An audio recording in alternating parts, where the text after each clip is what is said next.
welcome to the Clifton Worley Show. This week we have Leah Lowrance. Hi, Leah. Hi. Now, Leah, you are a friend of a friend, Yes. Co Schneider. He introduced me to you, and apparently you guys have some things you've worked on in the past, and you've crossed paths, and so he told me that you were going to be a really good interview. No pressure. I'm already building this up to a point here, but he said you need to interview Leah, and so Leah, tell me a little bit about yourself and introduce yourself to our listeners.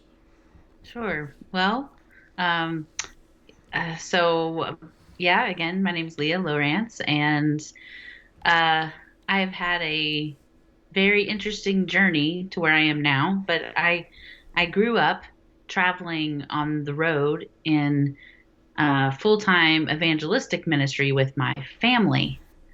So I grew up on a bus traveling and singing. So pretty much the Partridge Family, if you picture that, that was kind of us. And it was a crazy, great, wonderful, exciting way to grow up. Um, so I did that till I was 21, Wow. and playing music with my family, and we did a lot of Southern gospel music. And then as I got older, my siblings and I kind of developed more of a youth band. So we did, modern worship and things like that. And so we were kind of developing that way. And I was writing songs. My dad was a songwriter, so that I came by that kind of honest. Started writing music when I was probably 10, 11 years old. Got my first song published when I was 17. Wow. Landed miraculously in a uh, independent film, and that film did pretty well. It sold in Walmart and once upon a time when there was Blockbuster Okay. video, if you remember that. Yeah. Blockbuster had the movie my song was in. So as a 17-year-old, I thought that was pretty cool. Um, and anyway, started writing, and we started doing some of our family started even doing some of my own music. And at 21, we came off the road. We started a church just south of Nashville. I'm originally from Texas, Okay. but we had moved to Nashville because of the traveling. Everywhere we went was so far away from Texas. Um, Yeah. so, so we moved to Nashville to be more centrally located, and obviously we were recording a lot, things like that. So moved here. So when we decided to come off the road at 21, started a church. I became the worship pastor Okay. there. Um, Wrote all of the original worship music for our church. Really got more involved in writing in Nashville. Started getting plugged in. Started writing choral music. Well, I didn't try. That just kind of happened. I was just writing, and a publisher approached me and said, "Hey, your stuff would be great for choral." And I was like, "No, I don't want to write choir music. That sounds boring." Um, but it actually is a great way to make money as a songwriter. So I do not diss choral music anymore. You write all the choir music you want, because Yeah. print royalties are great. So that developed, and while I was leading worship at the church, just on the side for fun, I started writing for a couple of online music magazines, and some pretty large ones. They'd get about 11 million hits a month, and uh, that enabled me to start interviewing artists and attending award ceremonies and all kinds of music conferences where I would get to interview these artists and review their music. And I got to write a lot, about music. And I did that for 6 years and got really acquainted with kind of the backside of the music industry, Mm-hmm. and have always been fascinated by it, but really had no intention of ever making it a job. Um, and but it's really interesting how like just little hobbies, and if you're following your passion, if you're following things that you love, how eventually all of those things can kind of come together. Um, so I was doing that while I was leading worship, and I also started a thing called Writers Room, which is a monthly gathering of songwriters, and I just had a heart to, teach people who were writing songs just at home but weren't doing anything with their music, how to begin to pitch songs, and what to do once you've written a great song. Okay. Um, I have kept that going, and now we've been doing. I've been doing that for 8 years at this point. And it's grown from 5 writers in my living room to about 150 writers. Um, it's become one of my most favorite things that I do, and it's connected me to so many people in the industry and all that. But of course, I started it long before that was my intention. But Uh, anyway, um, leading worship, did all that, got all that going on, and I did that for 11 years, and then took a side road, went to something completely different, having nothing to do with music whatsoever. So I thought, I went to work for a homeless facility. oh wow. Uh, yeah, for homeless families. And I ran their volunteer program. And I was really like, I don't know if this is right for me. It doesn't have anything to do with music, but I just felt like it was the right thing for me to do. And I was there for 2 years, and almost all of the people that volunteered at that facility, being in Nashville, were involved in the music industry.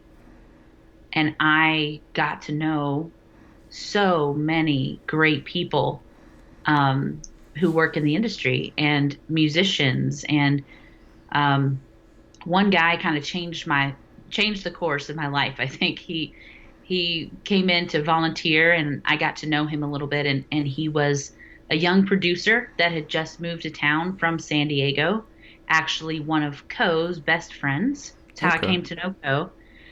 And he played me his music, and I just, from the first minute I heard it, I was blown away. And I was like, this guy, you know, people who come to town to make music and want to be producers, I mean, they're a dime a dozen in Nashville. Right. Um, and so you really have to kind of prove yourself. And when I heard what this guy had, I was just like positive that he would be successful. I just immediately believed in him. And so we became friends, and I started kind of making suggestions to him just on things I had learned about the industry. Hey, have you tried this? Have you talked to so and so? Maybe you should give this a go. And he said, well, maybe you should manage me. And I said, no, oh, I wouldn't know the first thing about that. No, no, no. I have a full-time job. Um, just wasn't what I was looking for. Um, but he kind of kept working on me for about 6 months. He just kept dropping it in conversation, Mm-hmm. uh, till finally I said, well, why don't I just, for 30 days, why don't we just try it? And, I'll just help you out, try to get you up on your feet, get you some things like established, you kind of moving in the right direction, introduce you to some people. He said, okay. So we started down that road. And in the first 30 days, we just increased his income by so much. It was very apparent to both of us that this worked. Mm-hmm. And I couldn't sleep at night because I was so excited about the things I wanted to do the next day for his business. I was coming up with so many ideas all the time. My brain wouldn't shut off. Um, and so for a year, I managed him on the side of my nonprofit job, which was a lot of hours because nonprofit work is Right. Absolutely. a lot of hours already. Uh, but then to have that second thing, and uh, but man, I just loved it so much. Still after a year, I just couldn't wait to get off work so I could go sit in the studio and watch him mix for 16 hours straight. And I'm just sitting there, not saying a word, but just in awe of the music that's being created, feeling like I was a part of something bigger than myself. Um, and for some people, helping homeless people would make them feel that way, Mm-hmm. but that didn't do that for me. Mm-hmm. Music does that for me. So I took a full-time jump, quit my job, started my own company, and I've been managing clients for 2 years now. And yeah, I do a lot of different things. I just do creatives in general. So I have producers, I have artists, I have authors. Um, I just creative projects, just whatever inspires me. So that's what kind of got me here in a Wow. nutshell. Well, Yeah. we certainly have a lot of stuff to jump off from Yeah. from there. I Yeah, didn't give you a chance to jump in there. well, I'm just soaking it in. Now you said something that really intrigued me, and maybe we'll kind of hit it real quick, and then we'll come back to it at the end.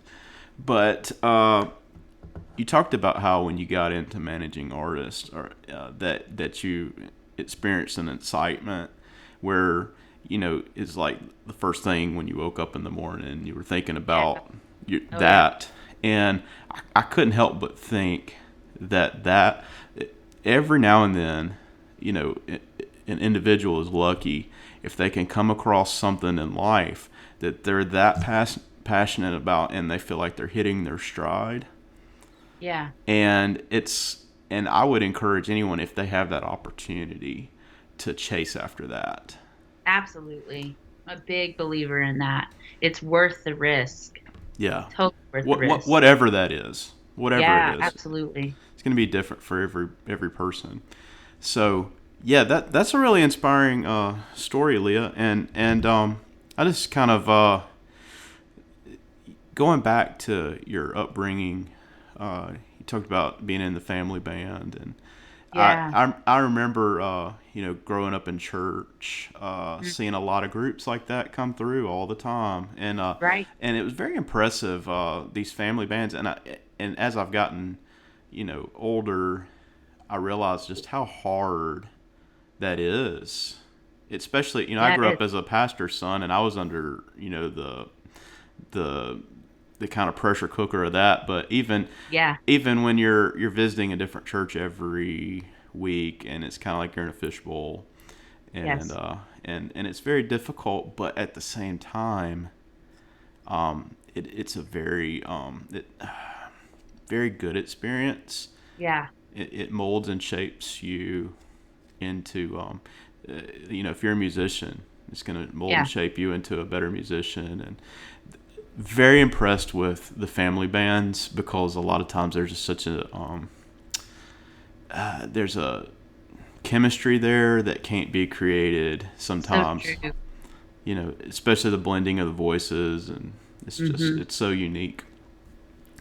And then I have something else in common with you Yeah. there. I have been on staff at a church as worship leader for the last Really? 7 years, Oh, serving wow. under my dad as senior pastor. That's what I did. So been in some of the same trenches there. Wow. Yeah. Well, you get it then. Yes, absolutely. And so you're originally from Texas. What Hmm. part of Texas? The heart of Texas, Waco, Texas. Okay, yeah, yeah. Um, and then you said about the time you're in your 20s, you relocate to Nashville. Yeah, I think we actually moved to the Nashville area when I was 18. But we were still touring at that time. And then we came off the road and planted the church when I was 21. Okay. So early 20s, yeah. What you were saying about the hard part and the good part about touring, and growing up that way. And I found it mostly to be wonderful. My siblings, their personalities are a little different than mine. It was a lot harder on them. Um, and one of the hard things is you you you get really close to your family because it's the only people that you can really put any roots down with. Right. Um, Everyone else, even friends at home, we would be gone for 2 months at a time and come home for 2 weeks and then be gone for 2 months again. Mm-hmm. So it was really hard as a teenager to like develop relationships with people that were long term. Uh, uh, so when we came off the road when I was 21 and planted relationships that you're not going to leave in a week's time, you know, Yeah. that was an interesting process to learn at 21. Oh yeah, um, I have to learn to get along with these people because I'm not going anywhere. I'm staying here. So that was an interesting transition, but mostly all a good experience for me. Yeah. Yeah. That's I don't think a lot of everybody grows up differently, but it's hard unless you kind of grow up or in and around ministry like that as a kid to fully understand all that's at play and kind of that living in the fishbowl Yeah, mentality. yeah. I think one of the things we may differ there is my dad is pastor at this church for, oh my goodness, 29 years. Hmm. So, good part of my life, has been kind of in that one place. Right. Um, Right. so, that's probably the one of the main areas we might differ in our backstory, but I think there's a lot of common ground there as There well. sure is. Yeah. Sounds like it. Well, let's kind of dive in. Uh, you were leading worship, and then you decide to you had a little bit of success in writing some songs and having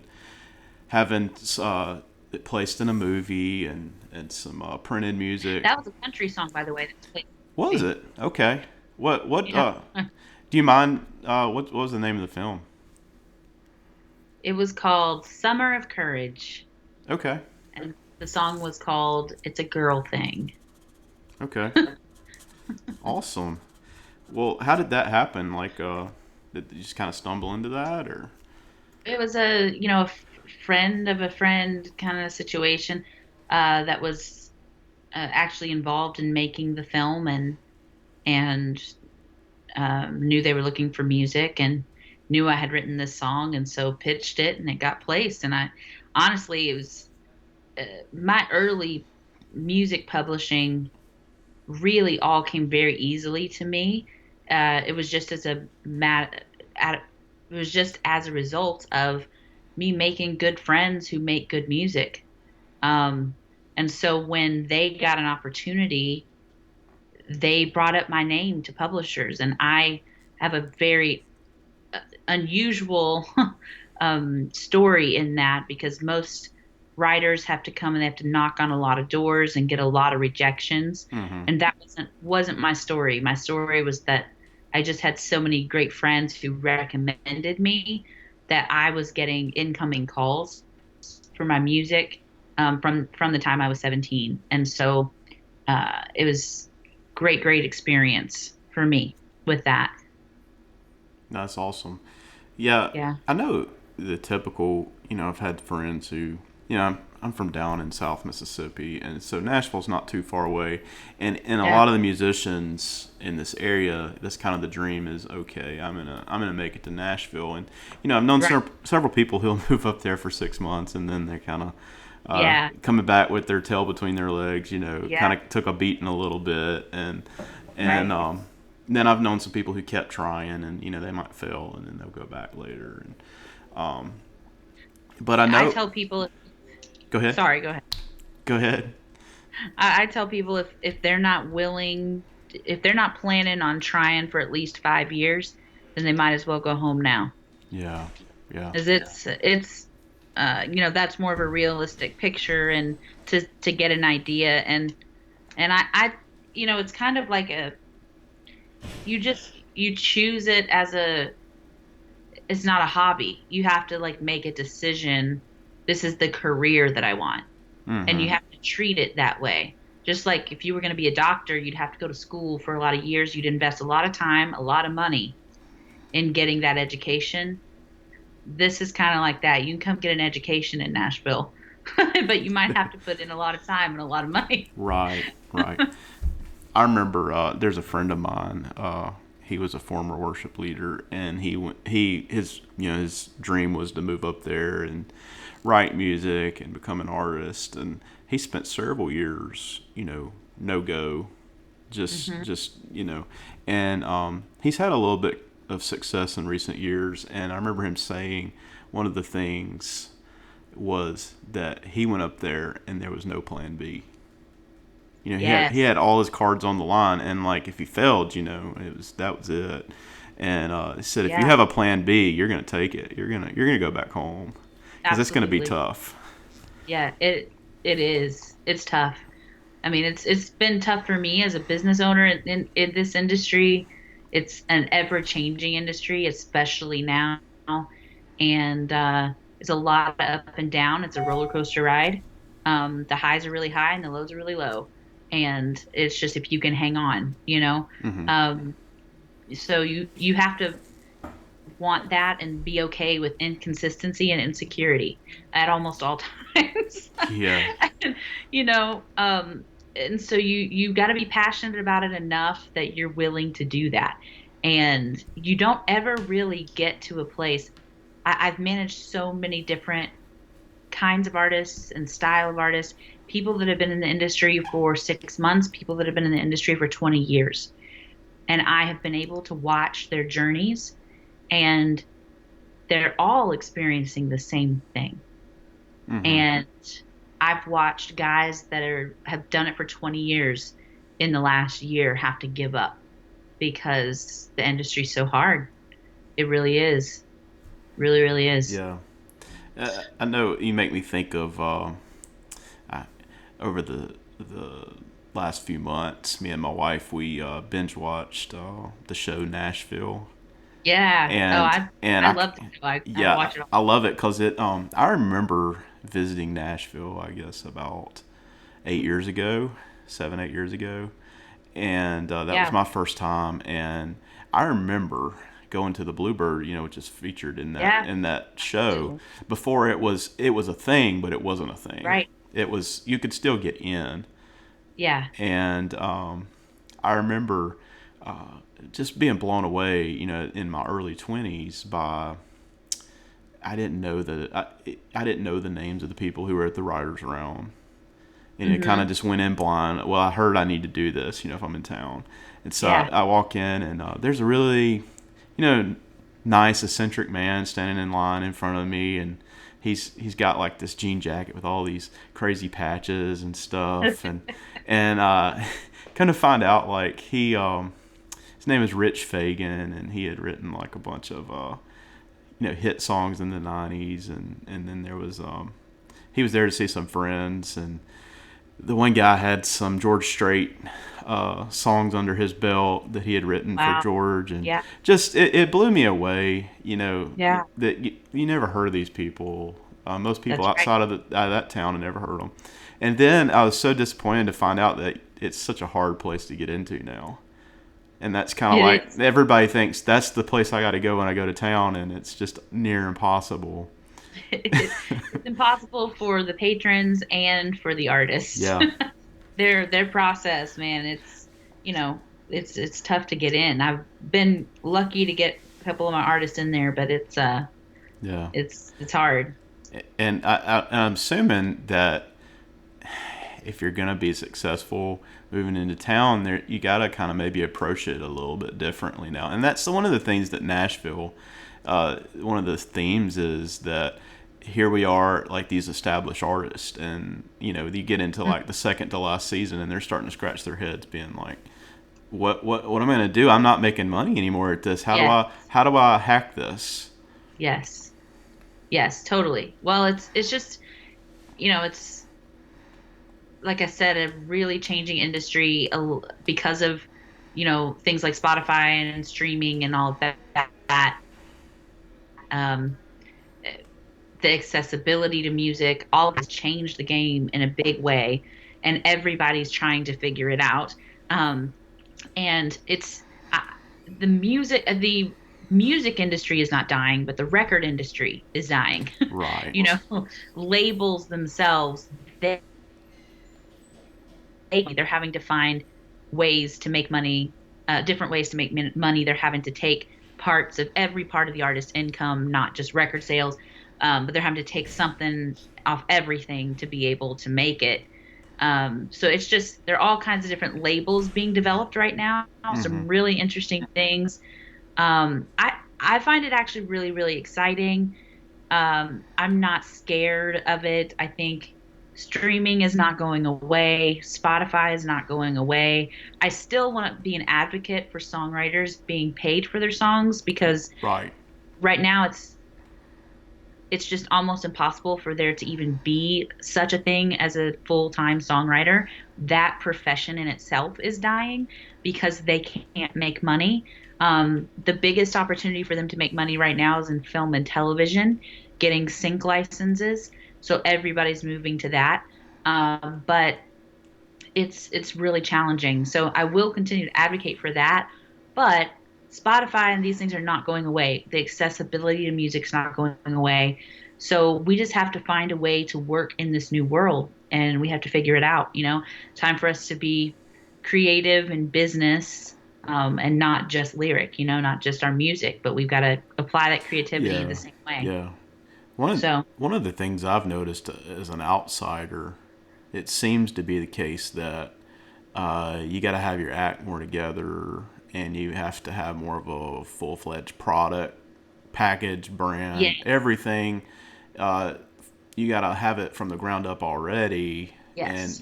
you know the idea of, oh, I'm going to move and get a record deal, and they're going to develop me into some success is kind of a pipeline dream, because the thing is, like, they want to see that, oh, you're already getting results already, and if we're going to invest in you, it's going to be, we want you to be a sure thing, because taking a risk, it can't be afforded anymore. Like It's so true. So yeah. true. They want more of a sure thing. If they're going to put all their eggs in your basket, they want it to be, you know, something that's already ready to go. And they need fast money. They don't. They need it to turn over quicker. So Yeah. record labels used to they would sign a 3 or 4 record deal with a an artist because they would be expecting to develop them over the course of those projects.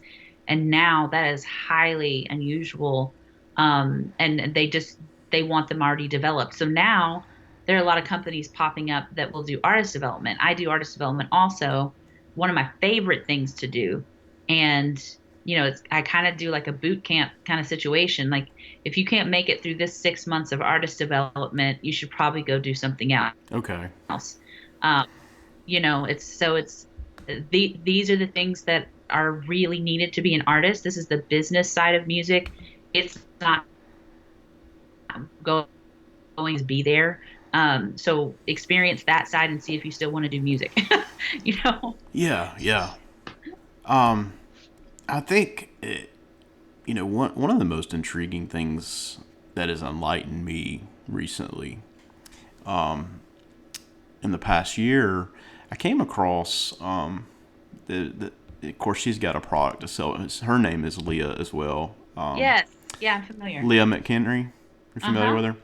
I And am. she has an interesting. I haven't like looked into her stuff very deeply, but one of the things that resounds with what her message is Hmm. that you're listen. Don't spend all your energy trying to appeal to the broad audience, but find your Yeah. micro niche that Yeah. people that will support what you're doing, and find the super fans. And Yes. if you can make a living, maybe not like an extravagant living, but if Right. you're a musician, you can make a living by finding Yes. the people who love what you do and chasing after that. Yes. I absolutely agree with that philosophy. And, you know, not everyone can be you too. You Right. know, there's only so many spots for that. But there's a lot more underneath that, a lot more musicians that are making a full-time living, supporting their families and living their dream, getting to tour and getting to make music and getting paid to record music that are not U2. So not on that level.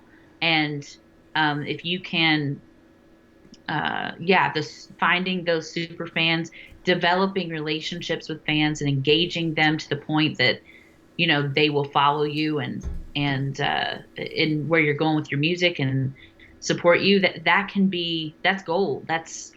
You know, that's in many, many ways better than a label. And, um, a label wants you to have that if you went to them anyway. So it's worth investing your time and effort into that for sure. Absolutely. Well, tell me a little bit about the process. You've got your management company, Lilo Creative Management, and Hmm. you talked about your boot camp. What kind of walk me through the process of and kind of what takes place there, without giving your secrets away, of course, but Sure. just what goes on there and what do you offer the artist? Well, first I do kind of an assessment. I look at all their social media stuff. I listen to anything they have recorded. I go to a live, see them play live somewhere. I mean, if it's a coffee shop, wherever, I could see them actually do something live. Kind of take stock of wherever they're at, and and then I talk to them about their goals. What are you aiming for? And I try to ask a lot of questions that people don't take the time to ask themselves. And maybe they just don't know the right questions to ask. But, you know, one of my favorite questions to ask is, what is your definition of success? Because for some people, their definition of success is they want to impact people, they want to move people, they want to make people feel something. Then somebody else's definition of success is I need to make X amount of dollars a year, and that's success to them. So I asked them some questions that would be really revealing as to where their goals really should be. Mm-hmm. And then we get to what their goals are, and then I tell them what I think is realistic. Is that goal realistic?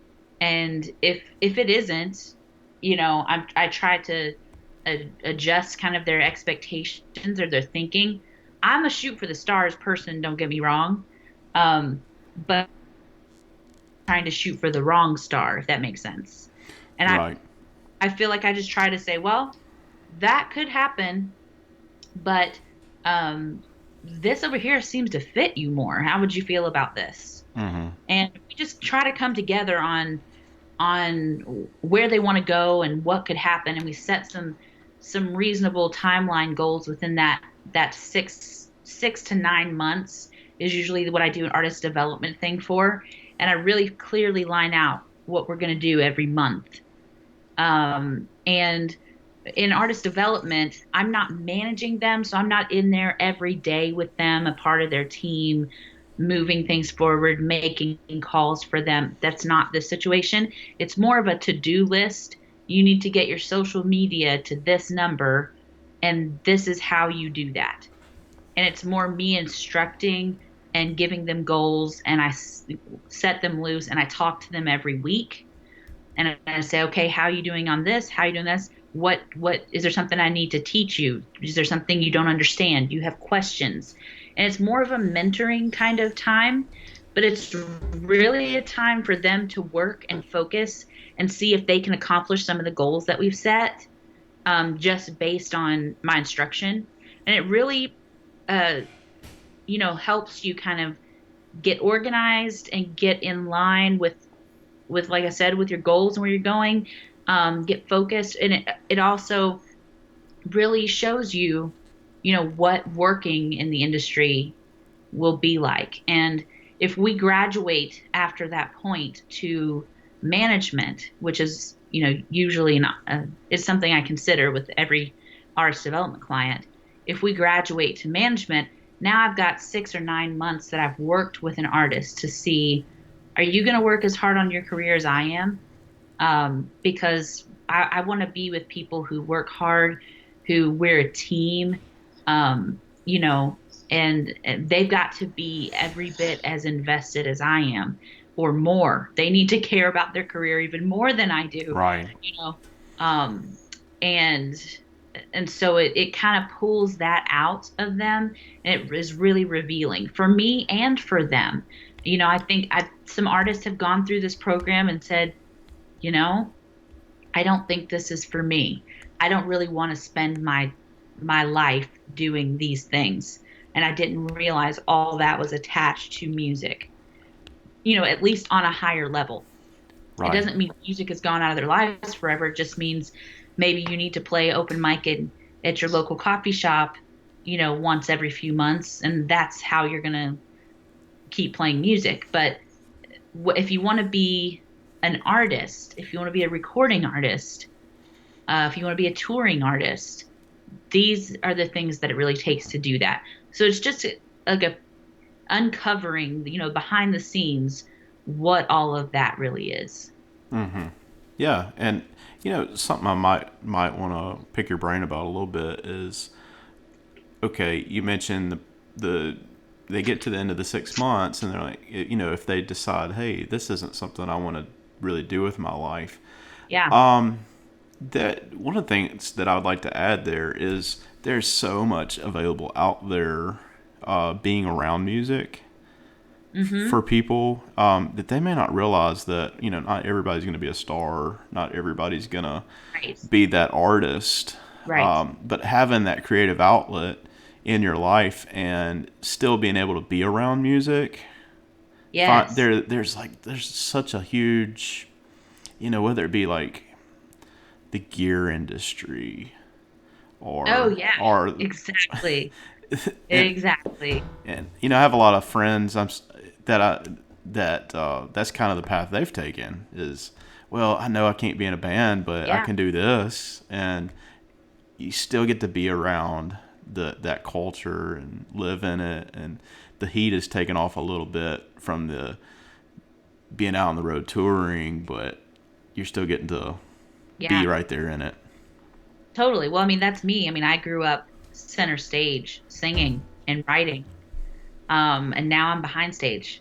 And I love singing and I love performing and I loved writing, but there just came a time for me where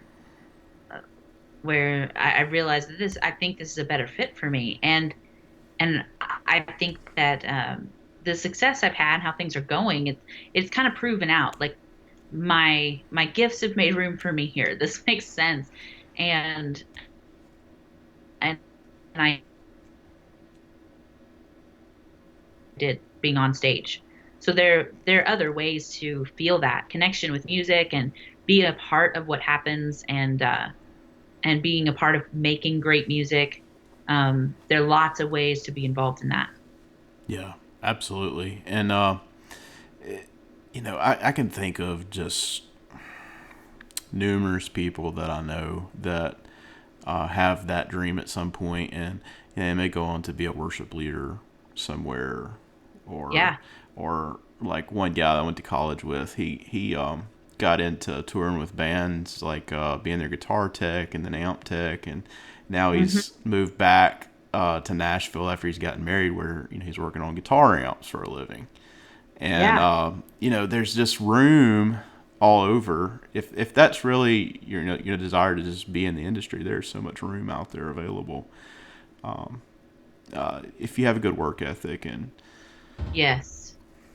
Yeah. You got to be a self-starter for that kind of thing. yes, But totally true. But I mean, and, even teaching music, I mean, there's so many music schools now, because a lot of the actual, government schools are taking music programs out. So, there's kind of a new surge of music programs being developed outside. Um, and so we need teachers for all those. mm-hmm. You- So, yeah, that's an option too. Yeah. I was talking with one of my previous guests, and we were talking about you know, the music industry, it used to be. I remember it was with Chris Law. He was talking about how used to I be. interviewed Chris Livens. Have you? Okay. He's a really Yeah, really cool guy. he is. He was, his thing was, back in the day, there was not the knowledge of it readily available to the average person about how to do these things. Right. Right. And so you kind of have to go through the school of hard knocks to get there. Now, just information is everywhere. And so like Mm-hmm. literally, the scenario is available where a kid can get on their laptop and start creating music, and if they work hard enough and research Yes. enough and get out there, they can attain the same level as Put their like, music up on YouTube and yeah, yeah. And yeah. it's and that's one of the things he was talking about is worship, working with worship teams. That's something he's doing Hmm. now. He's going around and trying to work with worship teams and show them what he's learned, being out on the road and working at several churches as Yeah. creative arts, and showing them some of these things that maybe people kind of held closer under their vest and wouldn't teach years ago. Hmm. And so I think now I'm going to ask your opinion on this, Sure. but I think where the industry may go is where you don't have a lot of mega stars anymore, but you Hmm. see people, well, they're making a modest living Yeah. because there's going to be so many Yeah. people I trying think to that do it. yeah, I think there's more room than there has ever been. Hmm.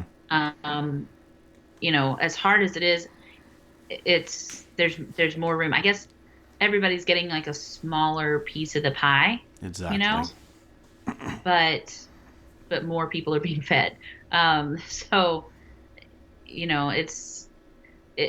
I think that's why it's becoming harder to be a full-time artist, in one sense. But like what you were saying about what Leah says about the super fan and that you're finding your niche, and um man, you could find your people and they could literally keep you alive, you know. I mean, you want that to keep growing, I don't mean that, but Right. you can find a core, your core, that can keep it going.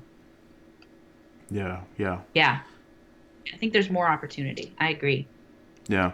Do you think recorded music? I mean, I know when I was a teenager, everybody that was in a band was buying portable recording studio like the little Tascams and the Yeah, yeah, Rolands, and trying to record their yeah, band, and nobody knew how to record good, and yeah, but you can make a CD, and sure. and that was kind of the goal. Oh, when I was a teenager, was I just want a CD, and I see Yeah. that there's people who still have that dream. I want to record in the studio and I want to make a full length album, but Uh-huh. the fact is, yes, you can. But is that really where the money's at anymore? I mean, it seems like there's a lot of people trying to do it. Record sales, no. As far Right. as the actual physical record, no. But music sales, yes. I mean, that's how the music is shared. And whether that ends up in sync licensing or streaming or it gets on some big Spotify playlist, and then that builds your fan base. I mean, that is the art. That's the thing you want to keep doing. As far as, I don't know if you're asking this question exactly, but I'm gonna go into this a little bit. But as far as people recording their own music versus going through the cost, of doing it in a real studio, uh, there's a lot of different ways to look at that. I manage a producer, the producer I started with, so um, I really, really believe in the quality that happens in a studio. But even more than that is the experience of having someone produce you, Yeah. which you don't get when you're doing it yourself at home, you Mm-hmm. know? And I think what that brings out of you as an artist, and the quality that results in your music because of that, that is what's worth the money, and that is what's worth the effort in doing that. Um, and the guy I work with, his name's Ryan Poole, and he is very experimental with his recording, and he does a lot of unusual things with sounds and even how he will track a band, how he gets them to interact with each other.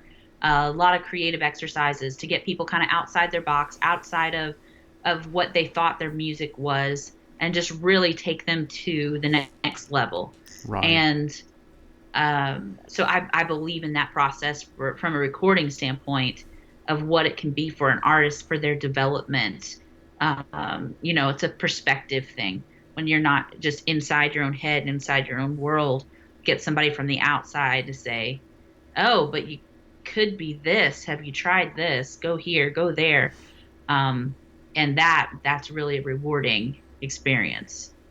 Yeah, yeah. That I would agree with that. I think that most people can't see enough of the big picture to see Yeah, to do it for themselves at the yeah, beginning, at least, anyways. totally true. Yeah, Totally true. yeah. Yeah, Um, but I mean, it's still good to have that recording stuff for demos or stuff you're not gonna try to, release to radio or something like that. You know what I mean? It's still a good route to have, and makes you able to put out music to your fans a lot more often. And I think more music more often is definitely where the industry's going. Um, records that are 10 or 12 tracks, I think are, you know, not going to be the focus. okay. Kind of like social media is right now, where it's just whatever people are talking about right now is the most interesting thing we could all talk about because it's happening right now. Right, And I right. think music is becoming like that. What song did you write today? We want to hear that. Not the song you wrote 3 years ago that you just finally put on a record. They want to Yeah, hear what's happening now. yeah. And I Exactly. think music is moving. And that's something that I can imagine being very frustrating for an artist is, I've seen guys who go through sometimes up to 2 to 3 year process Yeah. before they can even get their music there, and they've been playing this stuff out for a long time, and Yeah, and it's kind of like it's hard to be excited about that music when it's taking you it that long is. to get it out there. Yeah. Absolutely. Um, well, one other question I have: do you think we talked about more people being able to make a modest living rather than being just a handful of superstars. Right. I think I can imagine that to be successful to do that, you'd have to be very multifaceted Hmm. in having your hand in several different things Yeah. to even keep the boat floating. Yes. It's it's still a multiple streams of income business for sure.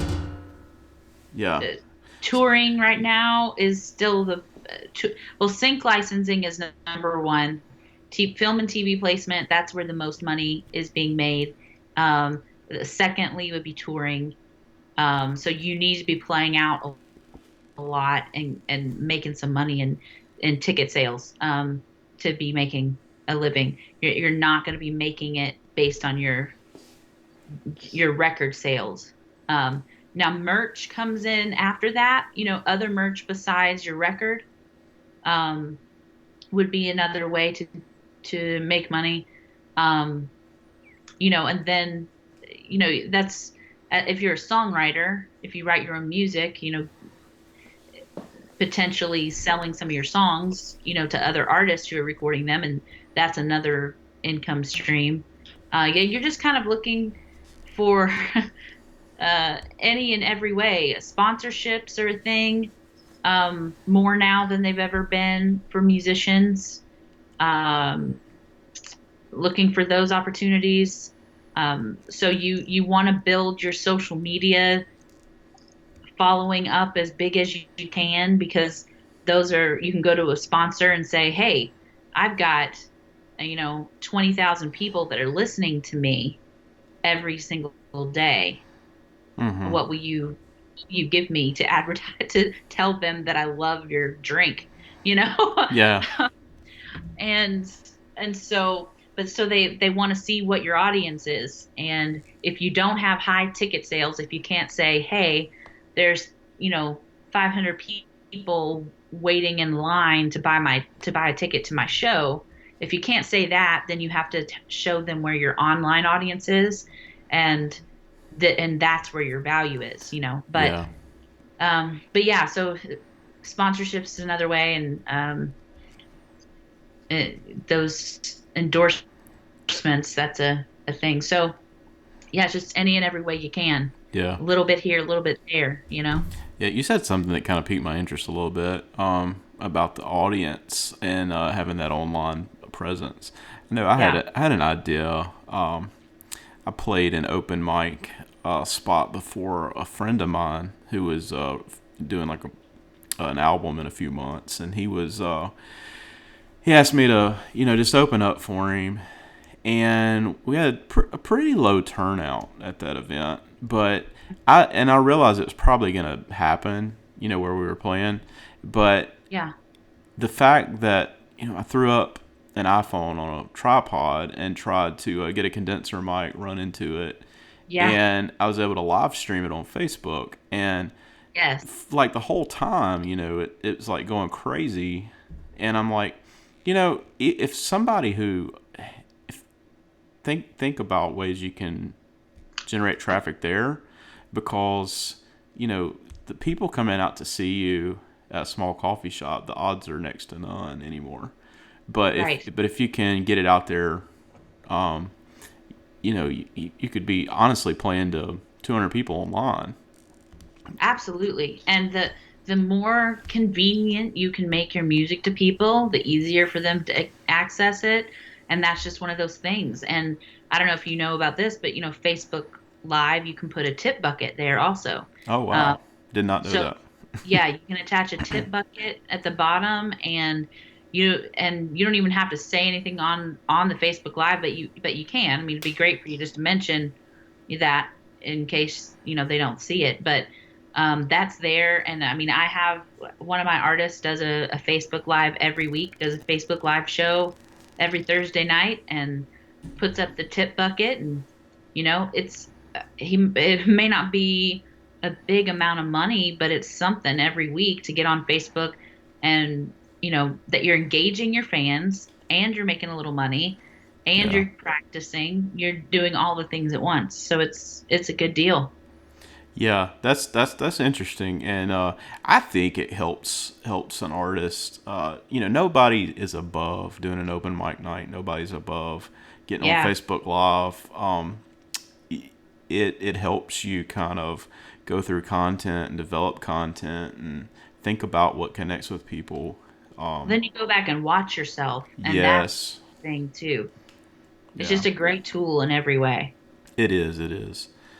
Well, I think we're kind of getting close to the hour mark here, and I don't want to keep you too long. But I really appreciate you for carving out the time to Yeah, talk to me about what you do, and I'm gonna put up a link to your website in our notes, thanks. and just well, thank you, Leah. You're so welcome, Clifton. It's great to meet you. Same here. All right. Bye bye.